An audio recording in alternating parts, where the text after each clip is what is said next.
Yang di Curug ini dia punya kuasa di sana. Dia tuh sebenarnya penunggu sana.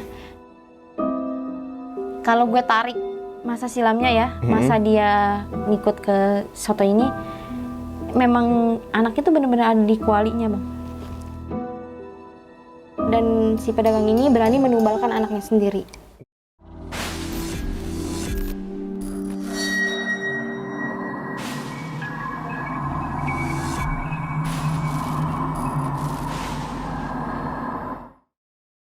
Coba pegang, dipegang sama dia. Kok kalau gue pegang rasanya kayak dingin, tapi dinginnya tuh kayak dingin tapi lama-lama jadi panas gitu, Bang. Iya, gue nggak kuat gitu. Apa beda energi ya sama lu gitu kan.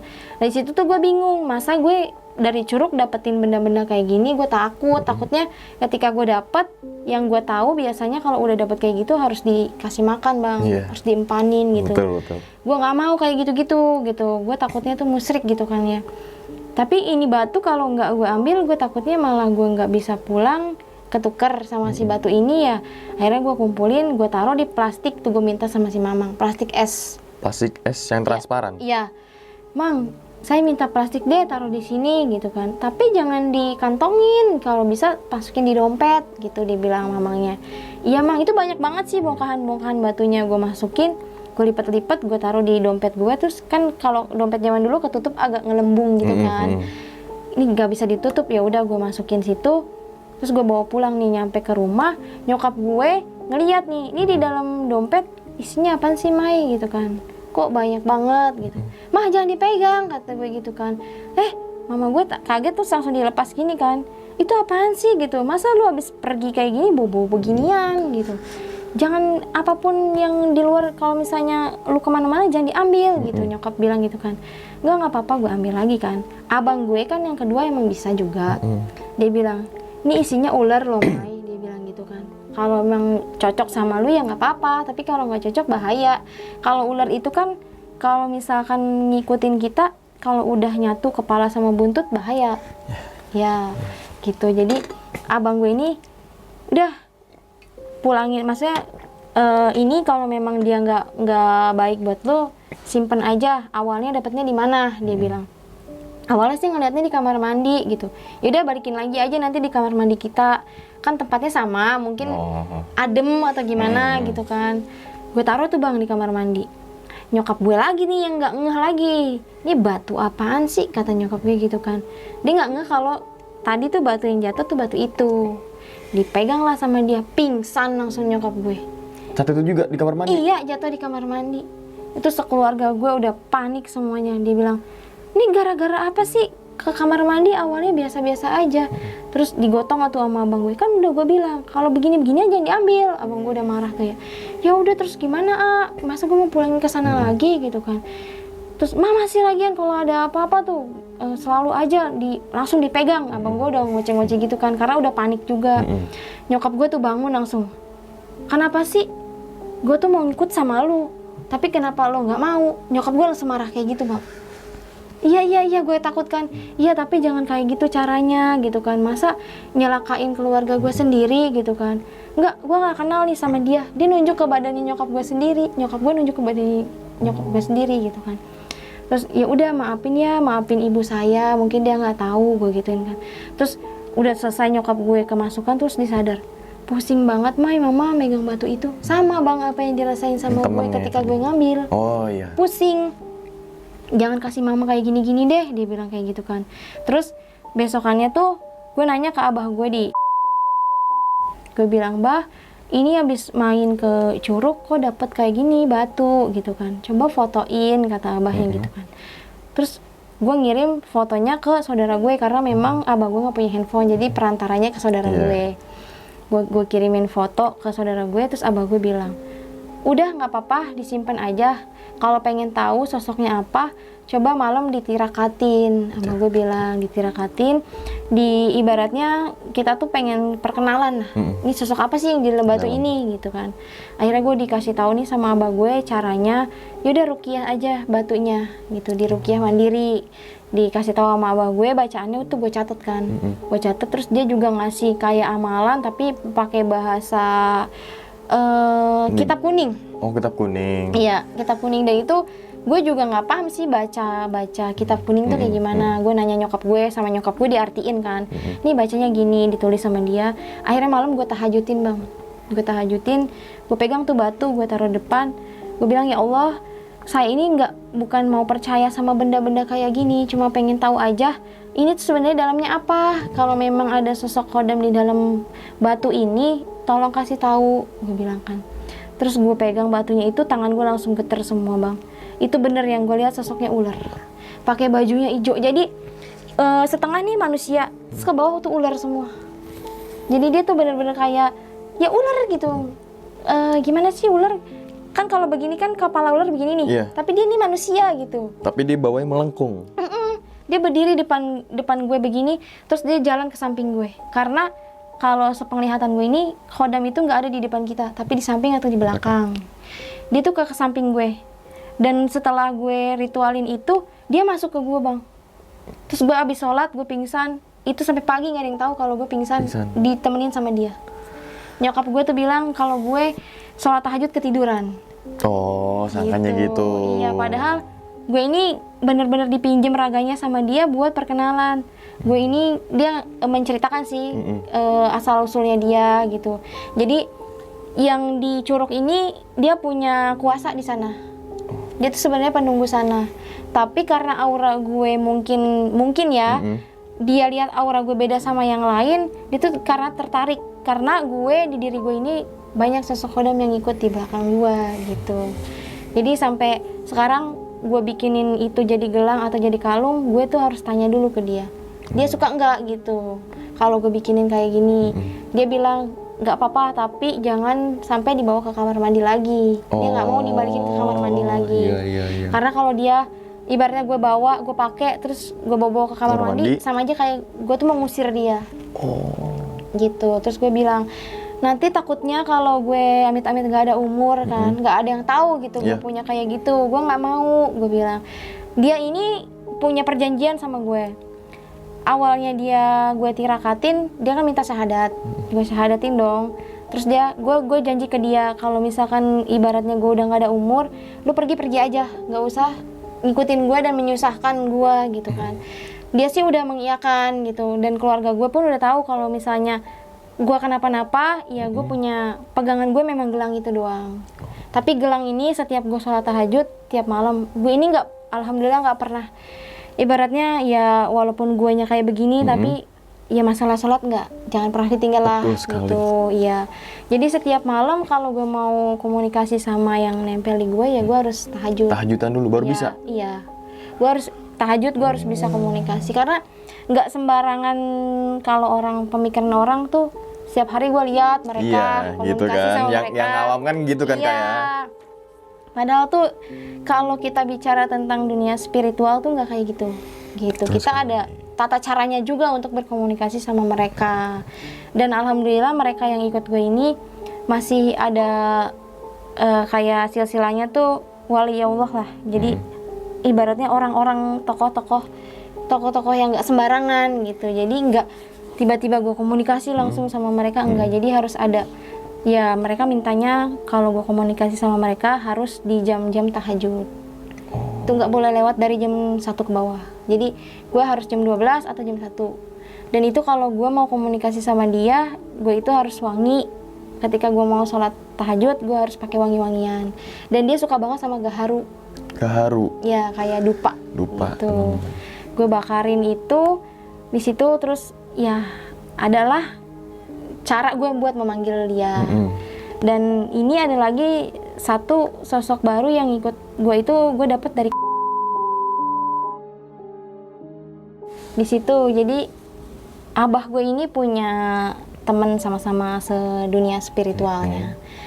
Itu gue dikasih, memang waktu gue ikut pengajian sama abah waktu pulang kampung ya, ada dia juga, dia bilang ini ada yang mau ngikut nih sama si Nengnya, suka gitu. Tapi memang kalau kita flashback ke historinya si sosok ini, dia tuh dulu jahat, dia ngikut sama dukun santet. Dukun santet. Iya, dia pernah ngikut ke salah satu pedagang soto, dan si pedagang ini berani menumbalkan anaknya sendiri.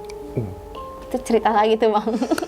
Tuh teman-teman semua yang terusan tadi kayak Iya, itu nantilah kita bahas, nanti ada bahas lah. Iya. Jadi gue dikirimin sosok itu, awalnya gue kaget bang. Gue disuruh, nih amalannya, kalau emang pengen tahu sosoknya. Gue malam di tempat Abah, karena di tempat Abah kan depannya ada petilasan, tempat. Di situ gue disuruh sholat tahajudnya berani nggak di sini gitu kan. Gue ditantang kayak gitu. Di makom itu? Iya, itu posisi lampu digelapin, dan tempat itulah tempat dimana bokap gue itu dulu diruqyah, karena bokap gue kan kena santet juga. Itu pernah gue ceritain di Channel sebelah. Ya, sebelah. Nah, itu di tempat itu. Jadi gue disuruh, yaudah di sini sholat tahajudnya, dia bilang. Nanti kalau ada apa-apa nggak usah kaget gitu kan, karena emang sosoknya beda dari sosok kodam-kodam yang kamu punya gitu. Udah selesai itu pas banget gue tahajudnya kan 4 rakaat. Di posisi salam nih, pas gue nengok gini bang, wah itu kelihatan kakinya tuh berbulu gede banget bang. Dia duduk nih, ini lebih gede dari ini bang, lebih tinggi dari ini. Set, berarti Itu yang gue liat baru kakinya doang. Kakinya itu? Iya, pas gue salam, gue sampai nggak fokus kan, astagfirullahaladzim kata gue salam terakhir.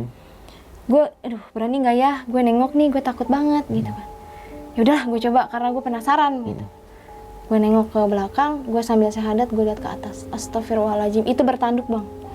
Itu tanduk kayak banteng tapi nggak melengkung, dia cuma lurus gini. Ya begitu, tanduk gitu. Terus di sininya dia ada kalung. Jadi dia ini ngasih pesan, kalau gue boleh ikut lo, jangan sampai kalung ini jatuh gitu. Kalau kalung ini jatuh ya lu nggak akan bisa ketemu sama gue lagi gitu. Terus ya tapi gue nggak mau, lu bener dulu, jangan kayak histori lu sebelumnya, lu ngikut sama dukun, dimanfaatin sama dukun gitu kan. Akhirnya gue udah selesai sholat, gue lari-lari masih pakai mukena, gue ke abah gue di depan. Gue bilang, bah sini kata, udah lihat belum kata abah gitu kan. Udah lihat, gue gemeteran. Terus abah gue ketawa-tawa kan, udah nggak apa-apa gitu, tapi aku maunya dia syahadat dulu bah, nggak sembarangan. Ya iya dong pasti gitu kan. Akhirnya di situ gue diijazahin sama temennya abah gue ini yang paranormal juga. Gue diijazahin sama dia, ada bacaannya, amalannya untuk manggil dia gitu kan. Sebenarnya gue pengen nyebutin namanya, tapi dia bilang nggak boleh. Jangan gitu. ya. Jangan ngomong semua, ntar repot nih ya. Dia bilang kalau namanya dia tuh ini gitu. Kalau cara manggilnya dia tuh seperti ini. Terus gue bilang, gue nggak mau kalau lo balik lagi kayak sebelumnya lo ngikut sama dukun. Ya. Nah ini gue tes nih bang. Ketika gue udah dikasih titipan itu, gue tes. Kebetulan saudara gue ini sakit. Dia bilang sakitnya tuh kayak nggak wajar, Mai. Dia cerita main kan. Coba teh liatin fotonya, karena ada iparnya dia kan, ada iparnya saudara gue. Pas gue ngeliat, gue fokusin, emang ini bukan sakit medis, karena udah 5 kali operasi, ambeien ya. Tapi kalau dokter bilang tuh sebenarnya bukan ambeien, jadi kayak bisul gitu di anusnya. Udah sampai operasi berkali-kali dan nggak ada kesembuhan gitu. Ya udah kata gue, nanti malam iniin aja deh, ditirakatin biar lebih tahu gitu kenapa usul-usulnya dia seperti ini. Akhirnya gue coba buka komunikasi, langsung tuh di situ gue baru ngeliatin fotonya bang. Ini sosok yang baru ini langsung ke gue masuk, dan itu gue posisinya merem, tapi gue nulis tuh rapih banget bang. Nulis ngasih tahu nih. Dia bilang kejadiannya tuh dibuatnya sama anak buahnya sendiri. Gue tuh nulis itu rapi, tulisannya gak acak-acak, gak gede-gede gitu. Dia tuh bisa komunikasi dengan tulisan. Bisanya? Ya, dia nggak mau mengeluarkan ucapannya. Ya. Tapi kalau setelah kita baca nih tulisannya, kalau kita baca cara kita itu kasar bang. Jadi dia nggak filter lagi, apapun yang dilihat ditulis. Iya. Sampai bener-bener aibnya dia gitu. Itu ditulis sama dia. Oh, semuanya berarti? Iya, dan dalam hati gue, oh kayak gini caranya dia punya tugasnya seperti ini gitu. Kalau yang lain-lain nggak kayak gitu. yang lain masuk dengan bicara yang halus gitu. Kalau dia enggak, dia caranya dia minta kertas sama pulpen.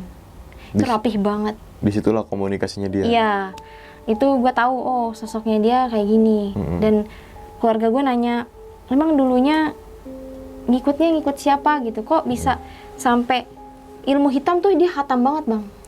Tentang ilmu hitam tuh dia nulisnya tuh panjang banget gitu ditulis sama dia. Terus nyokap komunikasi lagi dan dia ceritain itulah yang kejadian bener apa yang temannya Abah bilang kalau dia ngikut sama dukun buat disuruh jadi apa penglaris di dagangannya si Soto ini. Oh, kayak pesugihan. Ya, tapi nanti ada lanjutannya tuh teman-teman. Tapi dia minta anaknya sendiri gitu kan, jahat banget nih kan sosok ini kan.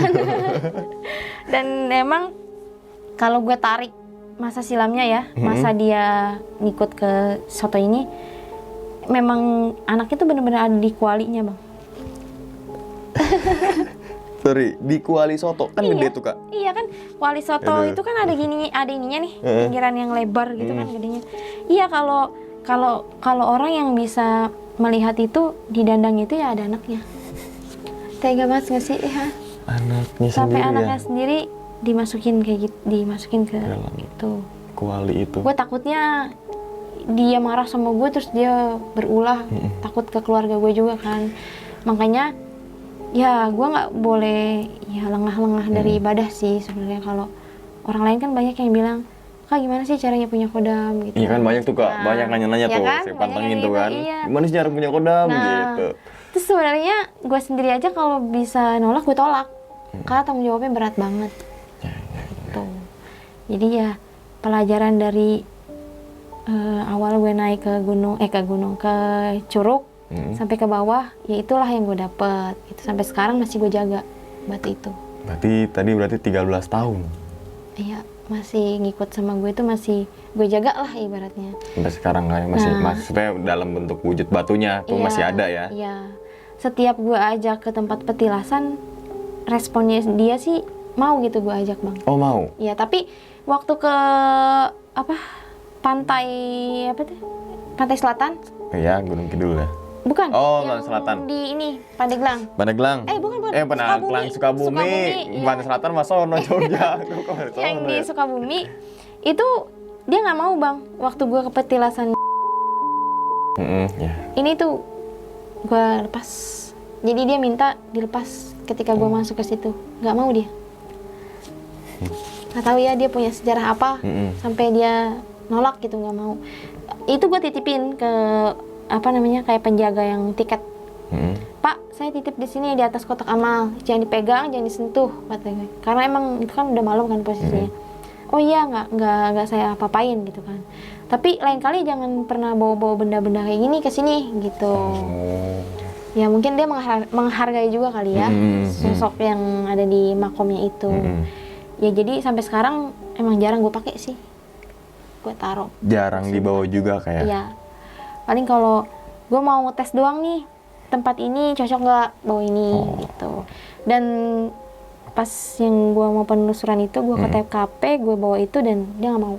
Nggak mau, berarti nggak semua tempat dia mau? Iya. Oh, jadi bisa dibilang beda wilayah atau apalah ya, secara sederhananya tuh. Ya kalau kita gini loh, kalau sebagai kayak ibaratnya kayak manusia, gue nggak sefrekuensi sama lo, jadi dia nggak mau gitu kan. Kalau orang udah ketemu sama-sama klub kan nyambung gitu kan. Betul, langsung cair. Gitu, iya. Oh, ternyata gitu. Di bangsa mereka begitu juga. Iya, ya? ada bentrok kayak adu pala. Adu pala? Iya, jadi kayak energinya dia tuh bentrok. Oh. Dia nggak mau gitu. Jadi tempat ini gue nggak welcome sama penghuninya ini dan yang ada di gue juga nggak mau gitu. Jadi ya udah nggak bisa gue bawa itu gitu.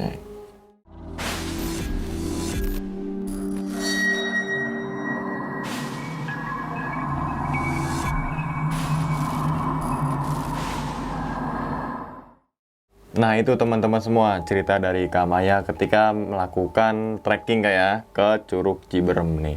Memang dalam kegiatannya tadi Kak Maya itu mengalami suatu kejadian yang memang kalau menurut kita sebagai orang awam tuh di luar batas nalar ya. Nah, ada beberapa yang gue tanyakan nih, kayak yang pertama itu adalah, ya mohon maaf bukannya sesambatnya kita ya, nenek-nenek yang pakai baju apa yang ada Tiung hitam. Iya. Ya, gedung hitam. Itu kan adanya di daerah yang jembatan. Rawa Gayam Nah, Blong. Nah, di rawa-rawa itu ya, yang sekarang udah jembatannya beton gitu. Iya. Nah, itu kan menurut tadi Kamaya, bukan menurut Kamaya tapi sejarahnya, bahwa ketika ada pendaki yang jalan malam turun, itu banyak sekali yang ngerasa capek, ngerasa jalannya jauh, ngerasa kayak diputerin. Ternyata itu Sosok itu.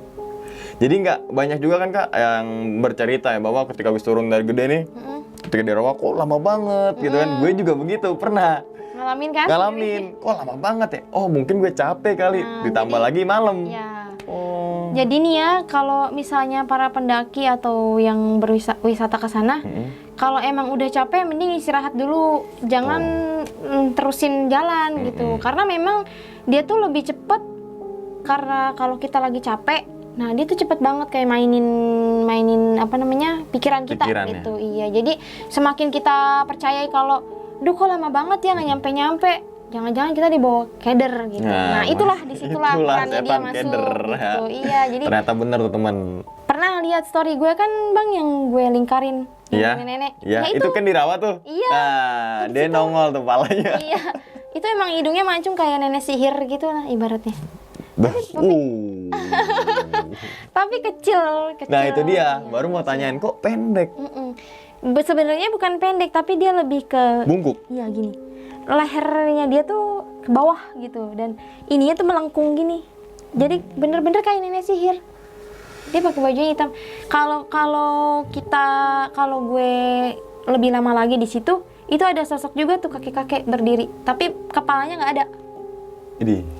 Iya, nggak tahu itu historinya gimana. Jadi gue nggak ngorek ke situ sih. Lebih ketarik sama yang nenek-nenek ini, yang nggak ada kepalanya itu. Dia, serem juga sih ya. Jadi gue pikir itu kayak apa ya? Kayak orang-orang sawah.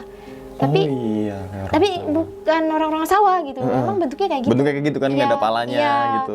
Cuma tangan, terus dia tinggi gitu. Tinggi. Banyak banget tuh di situ kayak sosok kunti, genderuwo, itu banyak banget sih di situ. Cuma aku males lah itu Iya. mah udah terlalu biasa lah. Biasa sendiri sama Kamaya. Gitu biasa ya. Sombong Makanya banget. tadi kan Kamaya lebih tertariknya ke yang, mohon maaf, nenek-nenek itu ya. Ya karena memang energinya dia tuh lebih kuat. Dia itu memang kayak buat menipu kita gitu. Tipu daya tuh. Iya, biar kita tuh di situ tuh nyasar, terus betah di situ. Betah, makanya puterin. Iya, di situ lagi, di situ lagi. Itu lagi. Nah, terus pertanyaan berikutnya nih Kak, yang gue masih penasaran itu adalah ketika mau nyampe di Curug Ciberem itu ya, yang tadi Kamaya pas baru sampai itu kan ada yang begini nih, gede, seakan-akan kayak ngehalangin. Iya. Makanya kan di situ kayak Kamaya mencoba komunikasi. Iya. Dan ternyata dia kayak memberi jalan tapi kakinya aja. Gue ngebayangin sih ketika begini dia cuma kakinya doang digeser. kakinya doang gini kan? Iya. Tangannya kan masih begini berarti Iya. kan?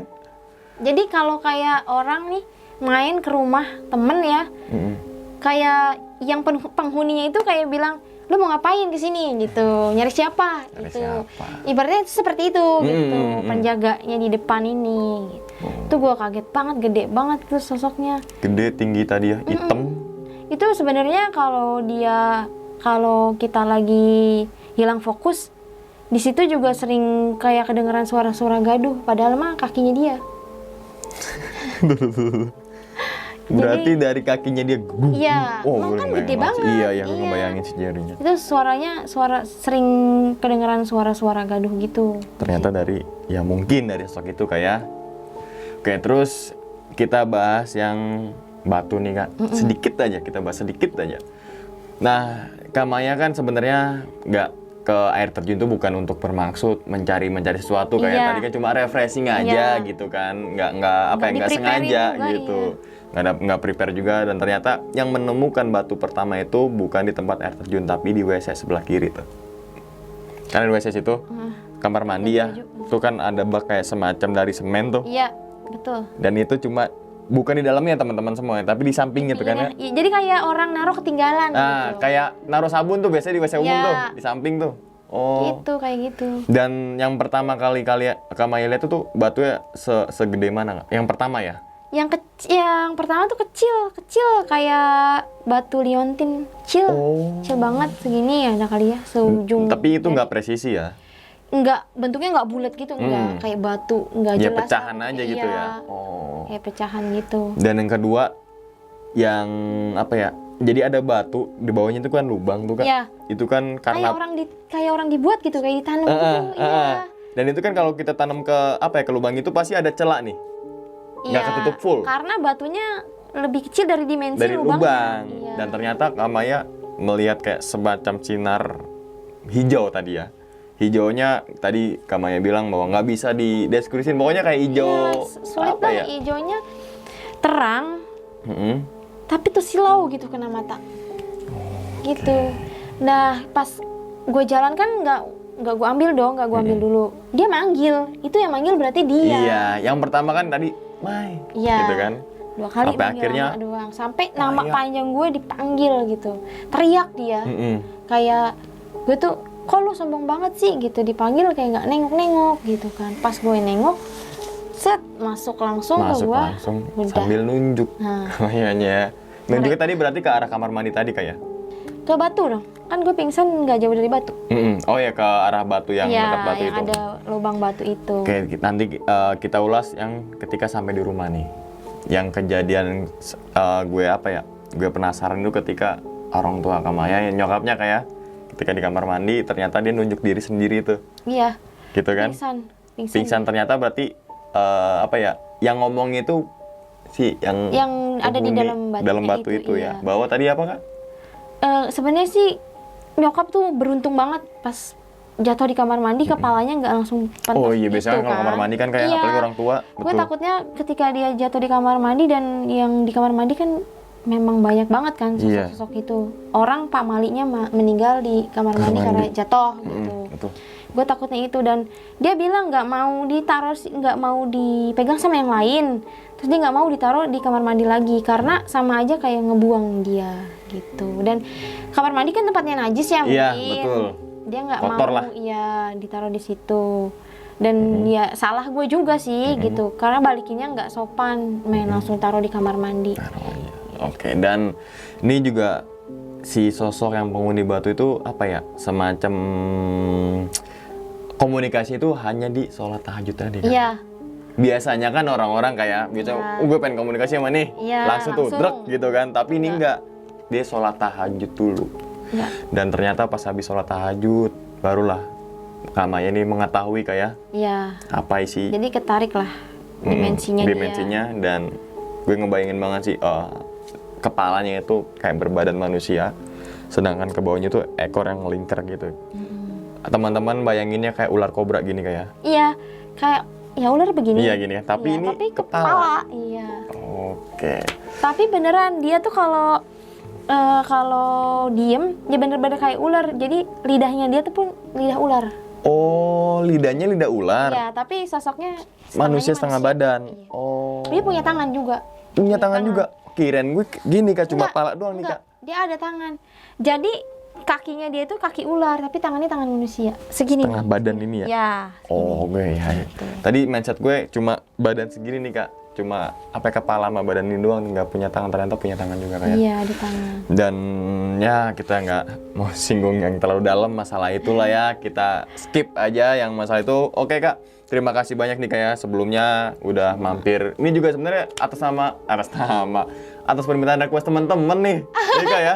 Banyak banget ya, tuh Kak, iya. bener collab sama Kamaya nih buat teman-teman semua. Dan habis nonton video ini ya, langsung ke channelnya Kamaya. Tadi apa Kak? Maya True Story. Nah itu juga nggak kalah seru. Menurut gue itu seru banget sih. Itu apa ya, selain kita mengetahui akan sosok penghuni itu, tapi juga kita mengetahui akan sejarah dari bangunan itu sendiri. Iya. Nah, oke, Kamaya, terima kasih banyak Kak sekali lagi atas waktunya. Dan tadi juga sebenarnya ada cerita lagi Kak ya, yang soto pesugihanan. Tapi nanti pantengin aja teman-teman Iya. semua. Pokoknya Di next apapun, video lah. next Iya. video lah, apapun itu teman-teman semua yang mau, insya Allah Kak ya. Iya, yang kita penting banyak usahakan. yang mau aja ya. Nah, betul sekali. Oke, sekian aja dulu teman-teman semua pada video kali ini, dan nantikan video-video gue berikutnya. Hal gaib itu muncul ketika sugesti kita buruk. Wassalamualaikum warahmatullahi wabarakatuh. Selamat beristirahat.